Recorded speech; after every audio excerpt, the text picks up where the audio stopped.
Seguimos en Hagamos Democracia a través de la red Herbol en todo el país. Estamos conversando sobre un balance general de las políticas públicas que se aplican en Bolivia y con técnicos del CEDLA, el Centro de Estudios para el Desarrollo Laboral y Agrario. Volvemos con Carlos Arce y vamos a hablar de los hidrocarburos, Carlos. ¿Cuál ha sido la orientación de la política de hidrocarburos en los últimos años y si hay resultados de este tema? Sí, bueno, hay que recordar que el 2007 hay una, entre comillas, nacionalización que se basa en realidad en la ley aprobada en 2005, ¿no? Donde se hace una transformación del régimen tributario. Eso es lo fundamental. En 2007 se hace un cambio adicional que es un ingreso para YPFB de los contratos vigentes, ¿no? Ahora, se ha presentado como una nacionalización cuando en realidad no se ha nacionalizado más que la parte de las acciones que pertenecían a los bolivianos, ¿no? Y no en todos los casos. Por ejemplo, en el caso de Andina, la Repsol se ha quedado siempre con la mitad de las acciones. No se ha expulsado al capital extranjero, sino que se ha previsto que sean ellos los que sigan controlando el sector. ¿Y por qué no se han ido? Porque además se les ha dado la posibilidad de incrementar la masa de la ganancia. Ha caído la tasa de ganancia, digamos, porque se cambió los impuestos, pero se les consiguió además un nuevo contrato casi del mismo tamaño del contrato con Brasil. Y se les ha reconocido una serie de ventajas para que puedan continuar operando, ¿no? Básicamente devolverles toda la inversión, reconocer su inversión pasada, etcétera, con los famosos costos recuperables. Entonces, esta política es seguramente el ejemplo paradigmático del rentismo, ¿no? Porque lo que se ha hecho es esperar estos grandes ingresos provenientes de la explotación del gas natural, vendiendo más, duplicando, como decíamos, el mercado externo, pero además en atención a unos precios elevadísimos, ¿no? Nunca en la historia se había llegado a esos precios por barril de petróleo, y como el precio del gas estaba ligado a eso, se ha obtenido grandes rentas. El 2008 el gobierno lanza la Estrategia Boliviana de Hidrocarburos, y ahí se contempla de manera muy, muy explícita, se dice, lo que vamos a hacer es generar mayores excedentes en Bolivia para distribuir a otros sectores del mercado interno. ¿Quiénes lo van a hacer? El capital extranjero. Entonces hay que atraer inversiones, ¿no? Mantener esos contratos de operación con las principales empresas que estaban operando en Bolivia. A estas abrirles la posibilidad de explorar en áreas protegidas. Eso ya dice 2008 la estrategia, ¿no? Y establecer unas áreas reservadas para YPFB que permitan también entrar en asociación con la empresa estatal a estas empresas extranjeras. Ahora, ¿quiénes van a entrar? Aquellas empresas que tienen acuerdos que provienen de países con acuerdos energéticos, Rusia, Venezuela, ¿no? Y aquellos que tengan un estudio, que hagan un convenio de estudio previo de un año. Es decir, se saltan muchos pasos, se evita la licitación internacional y hay un manejo directo de la presidencia de YPFB para hacer nuevos contratos.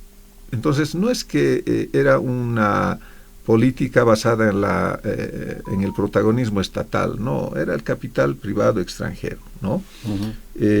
Y finalmente se plantea en esa estrategia inclusive en el futuro lanzar algunos incentivos para la producción, ¿no? Eso lo vamos a ver luego, cómo se han creado estos incentivos, en varias oportunidades se ha intentado y al final lo han hecho. Ahora, esta forma de hacer la política de hidrocarburos,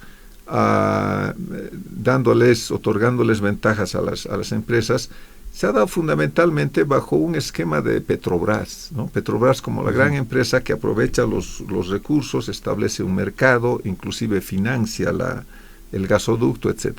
De esa manera la producción ha sido acelerada, ¿no?, la extracción de gas hasta el 2014, ¿no? 2014-2015, que empieza a declinar. Además, la empresa estatal, o más bien dicho, el gobierno, plantea en la estrategia boliviana de hidrocarburos la base de la idea del rentismo, de la lógica del rentismo. ¿Cuál es esta? Tenemos recursos, ¿no?, ilimitados, o que nos van a durar cientos de años, así que podemos exportar. Entonces, es obtener, ¿no?, recursos monetizando mediante la exportación y olvidándose del mercado interno. Pero, como sabemos, esta lógica se basa en esa idea de que hay grandes recursos y se toman las reservas certificadas de los gobiernos neoliberales, es decir, lo que informaban antes del gobierno del MAS. Entonces, la estrategia hace un cálculo, unas proyecciones de un crecimiento casi ilimitado de la producción por muchos años, ¿no? Y resulta que mientras el 2015 en realidad van cayendo, la estrategia estaba planteando que hasta el 2021 más o menos se iba a llegar al tope de la producción. Bueno, hay una gran distancia porque en ese camino desaparecen las reservas. Pero el gobierno oculta esa información, porque inclusive una auditoría del propio Ministerio de Hidrocarburos les dice que no tenemos esa cantidad, que apenas tenemos unos 12 trillones y no los 26 que decían. Entonces, hecho sobre unas informaciones erróneas, si no falsas o manipuladas, se ha establecido una proyección de exportación y de ingresos, ¿no? Entonces, no se han mirado las condiciones concretas hacia adelante y se ha seguido con eso hasta llegar al momento en que estamos viviendo de una crisis, digamos, evidente. Que además ha reconocido el presidente cuando nos ha dicho que ya no hay gas. Tocamos fondo. Y que hemos tocado fondo en eso. Ahora, ¿cómo se explica esa caída de la producción del gas? ¿Es porque no hubo exploración? ¿Eso quiere decir que todavía hay gas?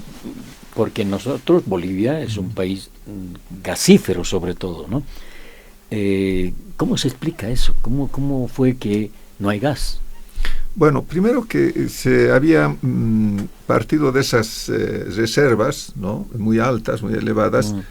Se hacen certificaciones después, ya empezando el gobierno del MAS.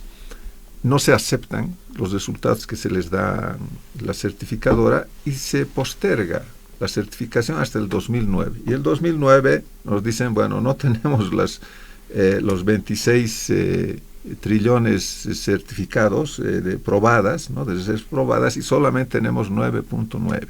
Es una caída abrupta, extraordinaria, y no saben cómo explicar. De 26 a 9. De 26 a 9, solo las probadas, porque claro, tomando las otras son casi 56 y tantas, sí, y estas son como 19, ¿no? Entonces es una caída muy grande. ¿Cuál es la explicación? El gobierno nunca ha dado una explicación muy certera de eso, pero se ha aludido a que los neoliberales habían manipulado y las propias empresas extranjeras habían manipulado la información, ¿no? Pero como digo, ellos ya sabían, en el Ministerio de Hidrocarburos, una auditoría les dice, no trabajemos sobre ese valor porque es muy alto. ¿Cómo? La otra explicación lógica es que hay una explotación acelerada que no ha previsto las condiciones inclusive físicas de los reservorios, ¿no? Hay un ex ministro de hidrocarburos, creo que de Carlos Mesa, que explica esto y dice, por ejemplo, el caso de Margarita, cómo se caen algunas estructuras porque se ha impulsado la explotación acelerada. Claro, porque el interés de las empresas extranjeras era, bueno, saquemos todo lo que hay probado, ¿no? Y como no se les obligó a reponer las reservas, era el mejor de los mundos, es decir, te dan un mercado, te dan precios muy altos, no solo por la bonanza, sino porque el propio gobierno logra mejores precios por afinidad política con los gobiernos de Brasil y Argentina, etcétera. Es decir, se les da todas las ventajas para mantener elevadas ganancias, pero no para cumplir obligación de reponer esas reservas. Entonces, eso es lo que va a suceder, y el gobierno va a mantener esa mentirilla, ¿no?, piadosa. para sus propias políticas. Y se llega a decir, un ministro, el 2019, tenemos un mar de gas y les dice, ustedes periodistas no quieren ver o no lo pueden ver, pero existe, ¿no? Entonces llegamos a esa mentira para sostener la misma política, ¿no? Para no cambiar las bases de esta política que tienen que ver con la obtención de esos recursos. Ahora, además es una cosa curiosa, se hacen 3 certificaciones en el MAS y en las 3 certificaciones siempre se encuentran nuevos reservorios, es decir, nuevas reservas que suman con 3 TCFs cada certificación. Curiosamente, cada certificación pasan 5 años, se hace la certificación y vuelve a crecer 3, que es el monto que gastamos más o menos, esos 3 y tantos TCFs en esos 5 años. Entonces, está mostrándonos, digamos, que se repone, que no hay que preocuparse porque va a seguir esto. Pero en realidad lo que sucede es que no hay nuevos reservorios. El último que se descubre es Incahuasi el 2004, es decir, antes del mismo régimen, y se lo desarrolla hasta después de una década. Pero no hay nuevos. Entonces, ¿cómo es que se mantiene, curiosamente, en 10 TCFs ese nivel de reservas? Reclasificando las reservas probables y posibles, ¿no? Entonces se reclasifica las reservas, estas que eran posibles y probables, ¿no? Que tienen menor probabilidad que las probadas, se las reclasifica, se las suma a las probadas y se mantiene, digamos, un límite, ¿no? Esa es la forma, a eso le hemos llamado nosotros la magia, porque es una magia, digamos, técnica, que le permite mantener esa política sin haber encontrado nuevos reservorios. ¿Y por qué no se encuentran? Bueno, por inversiones. Las inversiones han sido menores durante el gobierno del MAS que en promedio quinquenal, digamos, de los anteriores gobiernos, pero además dirigidas fundamentalmente a explotar y no a explorar. Entonces, hay una evidente posibilidad de que no encontremos reservas porque no se hacía exploración. Y ahora, ¿hay alguna alternativa frente al fin de este ciclo del gas? Si es que hemos llegado al fin del ciclo del gas, ¿hay alternativas?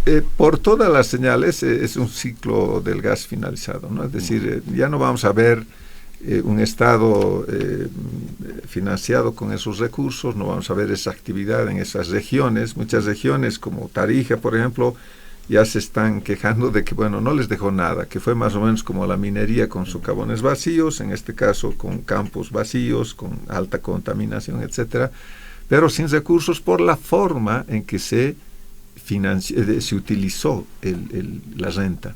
No solo el gobierno nacional, el central, también los gobiernos subnacionales hicieron lo mismo. Entonces, yo creo que sí, es decir, no hay posibilidades. Las inversiones que ha dicho el gobierno que está impulsando, etcétera, son una historia repetida. Uno puede ver todos los planes de inversión de YPFB, y quien más invertía en exploración eran las estatales, ¿no es cierto? La Andina, la Chaco, o directamente la empresa, la central. Y los datos para las empresas extranjeras siempre estaban con cargo a inventario. ¿Por qué? Porque no estaban obligadas a hacer eso, ¿no? Entonces, hoy, si empiezan hoy, tardarán otro quinquenio para ver si efectivamente encuentran nuevas reservas. La inversión pública, además, de los últimos años ha sido menor que la década pasada. Estamos prácticamente cumpliendo el 50% de ejecución de la inversión proyectada a nivel de toda la inversión pública. Entonces, previsible que estos resultados también sean todavía más magros, ¿no? Ahora, ¿cuáles son las salidas que le ve el gobierno? Uno, persistir en la política rentista y buscar nuevas reservas llegando a las áreas protegidas, parques nacionales, etc. Entonces, lo primero que ha informado las autoridades del sector es, bueno, ahora sí entramos a la cuenca Madre de Dios. Ya fallaron el Liquimuni, etc., pero ahora vamos a entrar a Madre de Dios. Es decir, toda la historia que va a venir con el ingreso de eso sobre la forestación, la deforestación, la invasión de territorios indígenas, medio ambiente, etc. Y también se ha planteado otras políticas que vamos a luego tocar seguramente, que que son la de sustituir la importación de diésel fundamentalmente, que es el combustible que más se importa, con biodiesel, ¿no? En general los combustibles con biocombustibles, empezó ya con la mezcla del bioetanol, y hoy se están anunciando las plantas de biodiesel, ¿no? Eso tiene costos, tiene resultados probablemente interesantes, etcétera, pero es la única salida que le está viendo, ¿no? Porque el tema del litio siempre se menciona como una política energética, etcétera, pero en realidad es una política para industrializar un material que sirve para la acumulación de energía, no para la producción, para la generación de energía. Entonces son dos cosas distintas, y en este caso esas serían las políticas, ¿no?